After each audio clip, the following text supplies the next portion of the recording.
হাদির হামলাকারীদের ধরিয়ে দিলে ৫০ লাখ টাকা পুরস্কারের ঘোষণা।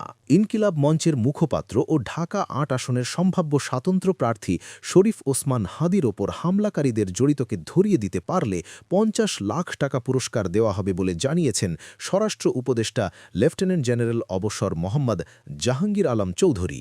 শনিবার ১৩ ডিসেম্বর সচিবালয় মন্ত্রণালয় সভাকক্ষে আইন শৃঙ্খলা সংক্রান্ত কোর কমিটির বৈঠক শেষে সাংবাদিকদের তিনি এমন তথ্য জানান। ইনকিলাব মঞ্চের মুখপাত্র শরীফ ওসমান হাদির জন্য দোয়া চেয়ে উপদেষ্টা বলেন, জড়িতদের ধরিয়ে দিতে পারলে ৫০ লাখ টাকা পুরস্কার ঘোষণা করেছে সরকার। সবাই তার জন্য দোয়া করবেন।